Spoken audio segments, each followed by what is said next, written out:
안녕하세요. 9월 23일 굿모닝 말씀 산책으로 여러분과 함께 말씀 나눌 수 있어 감사드립니다. 오늘 말씀은 성벽이 완공된 이후에 유다 백성들이 성전을 중심으로 모여서 하나님께 예배하고 헌신을 다짐하고 다시 하나님의 백성들의 나라로 이제 체계를 잡아가는 과정 중에 일어난 일 중 또 한 가지를 묘사하고 있습니다. 자, 어떤 내용이 있고 그 내용을 통해서 하나님께서 오늘 우리에게 말씀하시려는 바가 무엇인지 함께 집중하며 함께 말씀을 읽기를 소망합니다. 오늘 말씀은 구체적으로 느헤미야 11장 10절부터 21절까지의 말씀입니다. 느헤미야 11장 10절부터 21절 말씀입니다. 네, 오늘 말씀 역시 이름이 많아서 조금 어려운데요. 제가 한번 읽겠습니다. 제사장 중에는 요아립의 아들 여다야와 야긴이며 또한 하나님의 전을 맡은 자 스라야니 그는 힐기야의 아들이요 무술람의 손자요 사독의 증손이요 무사요의 현손이요 아히둡의 오대손이며 또 전에서 일하는 그들의 형제니 모두 820명이요 또 아다야이니 그는 여로함의 아들 불라야의 손자요 암시의 증손이요 스라야의 현손이요 바스훌의 오대손이요 말기야의 6대 손이며 또 그 형제의 족장된 자이니 모두 240명이요 또 아마세이니 그는 아살렐의 아들이요 아흐세의 손자요 무실레못의 증손이요 인멜의 현손이며 또 그들의 형제의 큰 용사들이니 모두 128명이라 하그돌림의 아들 삽디엘이 그들의 감독이 되었느니라.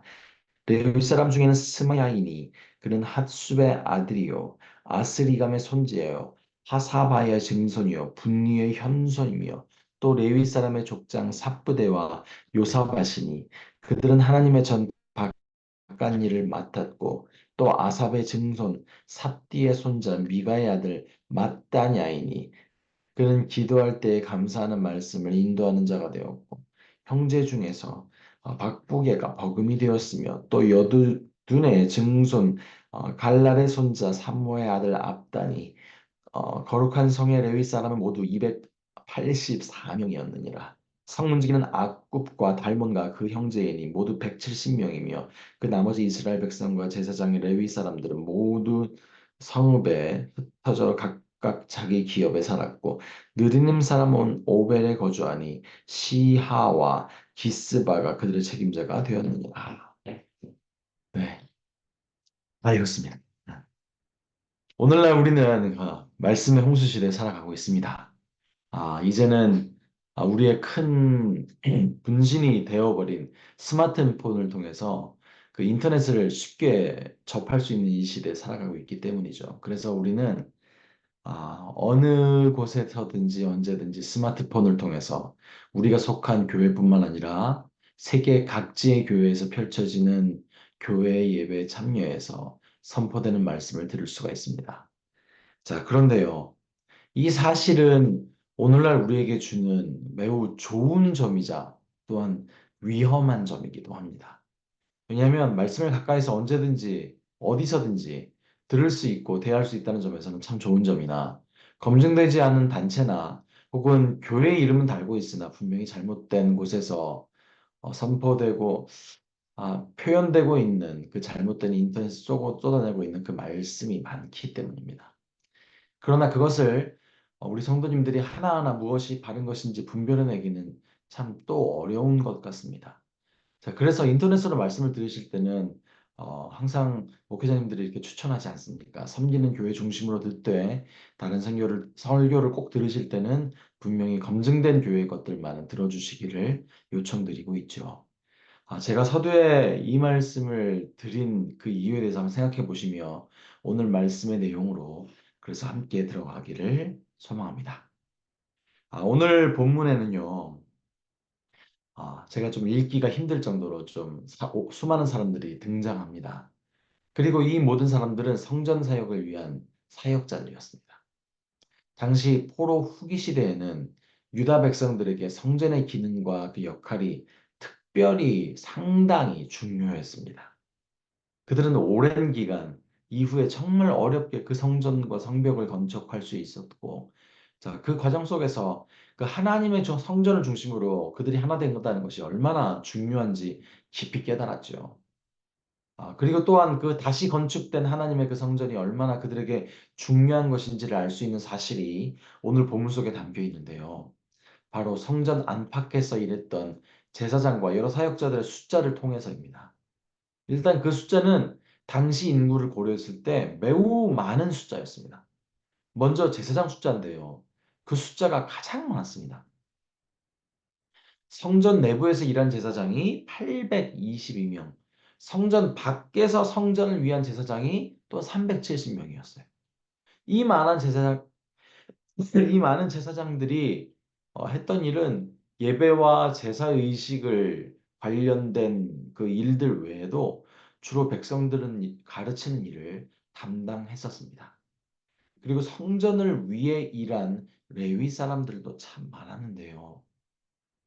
레위 사람들은 성전 바깥일부터 시작해서 기도할 때 감사의 말씀을 인도하는 일 등 그 제사장들의 일을 돕기도 하면서 또한 성전을 위해서 다양한 분야에서 활동했었습니다. 성전과 성전 사역에서 필요한 물건들을 구입하고 성전에 필요한 식량을 저장하고 성전 건물과 재산을 관리하는 일 등을 담당했었습니다. 또한 성전에서 진행되는 그 예배에서 음악을 책임졌던 오늘날 그러니까 찬양 인도자나 뭐 음악을 지휘하는 역할도 그 레위인들이 담당했었습니다. 자, 그렇게 성전을 위해서 일했던 레위 사람들의 숫자가 284명이었다고 합니다. 자, 그런데요. 이 같은 내용이 성경의 다른 기록인 역대상 에스라에도 똑같은 시대, 똑같은 상황에 그 기록이 되어 있거든요. 자, 그런데요. 그 기록들을 비교해 보면요. 숫자가 좀 달라요. 그리고 사람들의 이름도 조금씩 다름을 우리가 확인할 수가 있어요. 자, 그런데 여기서요. 오늘 말씀의 핵심 주제와는 좀 거리가 있지만 이 내용을 좀 꼭 짚고 넘어갔으면 하는 것이 있습니다. 그것은 성경은 오류가 없는 무오한 책이라고 들었는데 이 숫자와 기록의 차이는 성경의 오류를 말하는 거 아닙니까? 라는 의문을 가질 수 있는 분들을 위해서 제가 꼭 짚고 넘어가고 싶습니다. 자, 그런데요. 사실 이 내용 말고도 성경 속에 아주 많은 부분에서 다르게 보이는, 아니, 그래서 틀리게 보이는 부분이 참 많습니다. 그래서 심지어 그 중요한 예수님의 족보에 기록된 사람들도 마태복음과 누가복음이 다르게 기록되어 있고요. 물론 목적이 있지만 일단 성도님들이 봤을 때 그렇게 분명히 다르거든요. 그리고 수많은 같은 사건을 기록하고 있는 다른 본물들의 기록이 조금씩 다 달라요. 그러면 성경은 오류가 있고 믿을 수 없는 책입니까? 아니에요. 그럼에도 성경 말씀은 이 시대의 유일한 하나님의 뜻을 알 수 있는 특별한 계시예요. 특별 계시예요. 왜냐하면 성경 말씀은 단지 사실을 기록한 역사책을 목표로 그것을 기록하게 하신 것이 아니기 때문이에요. 성경은 하나님의 실체예요.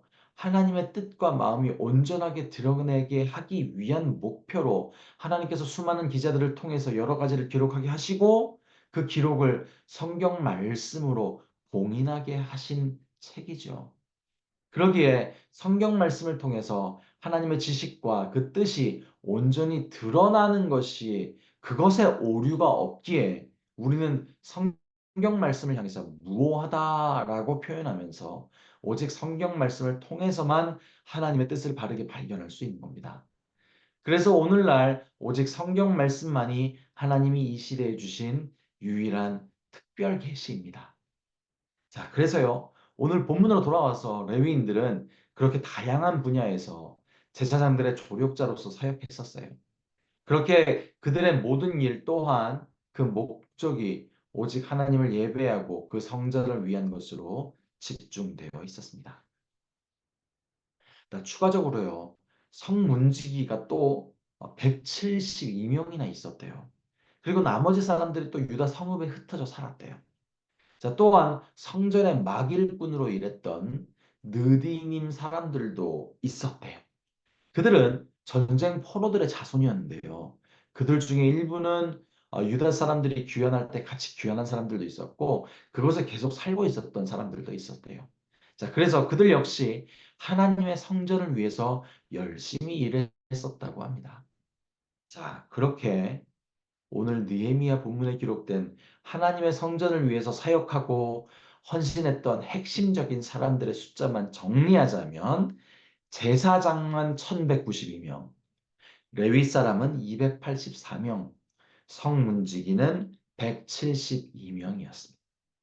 자, 이렇게 성전의 모든 사역을 위해 필요한 분야의 사역자들, 즉 제사장, 레위인, 문지기, 막리를 하는 느디님 사람들까지 예루살렘에 잘 정착했고 이렇게 규모 있게 질서를 갖추고 체계적으로 사역자들이 세워졌습니다. 자, 여기까지가 오늘 본문의 내용인데요. 이 감사하고 은혜로운 현장 속에서 저는 유독 한 가지 사실에 집중되었습니다. 그것은 제사장의 숫자가 다른 사역자들보다 유독 심하게 많다는 것이었습니다. 물론 당시에 여러 가지 상황적 이유가 있었겠지만 그럼에도 무엇보다 당시에 그 제사장의 역할이 너무나 중요했기 때문에 그렇게 1000명이 넘는 역대기에는 거의 1500명이 넘는 그 숫자의 제사장들이 성전 사역에 투입되었던 겁니다. 자, 제사장들이 성전에서 했던 사역은 아까 잠깐 말씀드렸듯이 주로 수많은 제의와 예배를 인도하고 진행하는 사역들로만 이해하는 분들이 있을 수 있으나 만약 그 이유 때문만이었다면 그 제의와 예배만을 위해서였다면 사실 그렇게 많은 숫자의 제사장이 필요 없었을 겁니다. 즉, 제사장들이 그렇게 많이 필요했던 이유는 제사장들이 담당했던 그 다른 역할 때문이었는데요. 그것은 바로 말씀을 가르치는 일이었습니다. 당시의 제사장들은, 제사장들은 오랫동안 멈춰졌던 하나님의 말씀을 선포하고 그 백성들에게 그 의미를 바르게 전달하고 가르치는 그 중요한 일을 위해서 사역했습니다. 그래서 그 많은 숫자의 제사장들이 필요했던 것이죠. 자, 그리고 그 모든 유다 백성들은 나라가 멸망하기 전에는 그것이 얼마나 중요한 일인지 잘 모르고 살았었잖아요. 자, 그래서 하나님을 우습게 여기고 최소한의 제의와 예배만을 행하며 우리는 하나님께 종교활동 해줄 만큼 다 해줬어 라며 동시에 우상숭배와 불의와 죄악을 마음껏 행하며 살았었잖아요. 멸망 전에. 그러나 나라가 멸망하고 성전이 파괴되고 모든 백성들이 뿔뿔이 흩어져 살게 되자 비로소 그들은 하나님과 그 하나님의 성전의 소중함과 그 예배의 소중함과 무엇보다 바른 말씀 선포에 대한 갈급함이 넘쳐났었죠. 그래서 성전과 성벽이 다시 재건되고 다시 제의와 예배가 살아남과 동시에 바른 말씀과 말씀 선포가 되기 위해서 그 많은 제사장들이 그래서 필요했던 것이고 그만큼 소유도 있었고 수요도 있었고 그렇게 바른 말씀이 그래서 선포되기 시작했습니다. 많은 제사장들의 숫자를 통해서요. 결론적으로 바른 말씀의 선포는 사실 아무리 강조해도 지나치지 않습니다. 네, 오늘날도 그 바른 말씀이 선포되는 것이 참으로 중요한 때입니다. 물론 오늘날은 당시와는 많이 다른 상황입니다. 왜냐하면 오늘날은 말씀의 홍수의 시대라고까지 불려지면서 엄청난 양의 말씀 선포가 각지에서 일어나고 있기 때문이죠. 하지만 서두에 말씀드렸듯 동시에 엄청나게 많은 양의 잘못된 말씀과 참으로 많은 신자들의 눈에 매력적으로 보이는 신비한 것들이 홍수처럼 넘쳐나고 있는 그런 시대이기 때문에 오늘날이 오히려 더 바른 말씀이 선포되는 것이 더 중요한 때가 아닌가 생각합니다. 한 예로 제가 얼마 전에 분명히 잘못된 내용인 줄 알면서 대체 그들이 뭐라고 하는지 한번 들어보고 싶어서 유튜브에서 딱 한 번 시청한 적이 있어요. 네, 역시 예상한 대로 하나님의 은혜와 그 아름다우심과 광대하신 그 하나님의 주권과는 전혀 거리가 먼 그냥 뭐 사탄과 싸워서 이겨서 구원받으라고 하질 않나. 불안과 어두움을 더 확대 조장해서 사람들을 불안하게 만들어서 그들의 잘못된 말에 더 집중시키려고 하고 그래서 뭔가 그들이 말하는 것을 하지 않으면 큰일 날 것처럼 난리와 난리를 그들이 만들고 있더라고요. 자, 거기다가 매우 신비로워 보이게 희한한 예언도 하면서 그것이 하나님이 자신에게만 비밀스럽게 알려준 내용이라고 하면서 더욱더 사람들의 눈과 귀를 빨아들이기 시작하더라고요. 자, 하지만 그 예언과 계시는 오직 성경 말씀이 완결되기까지만 필요했던 것이고, 이후 하나님께서 이 신약 시대에는 오직 성경 말씀만이 유일한 특별 계시가 되게 하셨기에, 그러기에 성령님이 하시는 일은 조명하심, 그 완결된 그 특별 계시를 우리에게 깨닫게 하시고 인치시고 그 이해하게 하시는 그 사역으로 성령님께서 오늘날 사역하고 계시기에, 오늘날 어떤 신비로운 것들도 감히 계시라고 우리는 호칭할 수가 없는 것입니다. 자, 어쨌든 문제는 그 이후에 생겨났는데요. 제가 딱 한 번 시청했는데 그 뒤부터 유튜브 알고리즘이 얼마나 똑똑한지, 딱 그런 자들만, 그런 일관되게 잘못된 것들을 말하고 그것이 하나님의 뜻인 양 어지럽게 하는 자들만 딱딱 연결해서 제 유튜브 창을 도배시키더라고요. 와, 놀랐습니다. 그래서 그것들을 제 유튜브 창에서 몰아내는데, 없어지게 하는데 참 시간도 좀 오래 걸렸고 참 힘들었습니다. 참 어이가 없었던 해프닝으로 저에겐 끝났지만, 그 일이 우리 성도님들에게 일어날까 염려가 되더라고요. 만약 우리 교회 성도님들이 무슨 이유에서든 혹은 실수로든 그것들을 한 번이라도 시청하게 되면, 이 알고리즘이라는 것이 너무 똑똑해 가서 저처럼 그렇게 잘못된 것들을 유튜브 창에 도배될 것이고, 혹 그런 것들을 보게 되면서 점점 하나님의 실체와 그 진심과 그 뜻과 자연스럽게 멀어질 수가 있기 때문이죠.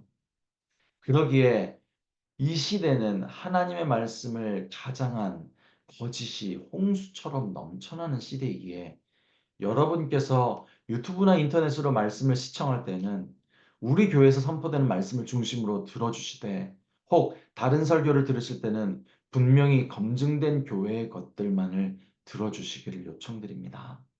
그리고 그 외에 다른 말씀을 들어야만 하는 때에는 그것을 분별해야 하는 것이 우리가 필요할 텐데, 그러기 위해서는 바른 창문을 통해서 바라보는 게 필요하거든요. 그래서 그 바른 창을 사실 우리 성도님들 한 분 한 분이 목회자 수준으로 가질 수는 없겠지만, 그 바른 창 중에 중요한 한 가지만 알고 계셔더라도 많은 것들을 분별하실 수 있으실 겁니다. 그것은 바로, 그 창은 우리의 넉넉한 아버지 되신 하나님은 전지전능하신 만유의 주인이십니다 라는 가장 기본적인 창입니다. 그냥 그 창 중에 제가 하나를 예로 말씀드린 것뿐입니다. 그런데 이 간단해 보이지만, 너무 뻔한 얘기인 것처럼 그 간단한 얘기지만, 이 바른 창만 여러분이 소유하실 수 있다면, 굳건하게 세우실 수 있다면, 오늘날 인터넷에 떠들고 있는 다음과 같은 내용이 얼마나 어처구니 없는 것인지를 알 수 있을 겁니다. 사탄이 가진 그 능력이 하나님의 자녀인 우리와 이 세상을 무너뜨릴 수 있을 정도로 무시무시해 보인다는 게 얼마나 어처구니 없는 일인지.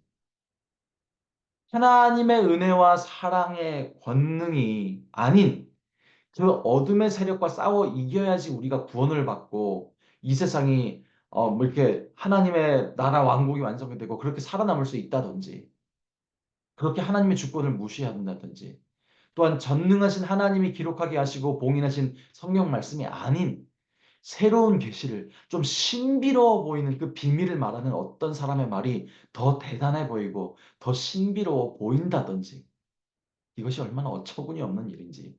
그리고 이렇게 오직 말씀을 통해 하나님께 집중시키는 것이 아닌 어떤 현상이나 사람에게 집중시켜서 우리의 평안을 빼앗고 하나님으로부터 우리의 시선을 빼앗는다든지, 그런 것이 바로 우리 하나님에 대한 근본적인 창을 가지고서도 우린 오늘날 많은 것들을 혼동케 하는 많은 것들로부터 우리를 하나님 앞에 바로 서 있을 수 있게 해줄 수 있거든요.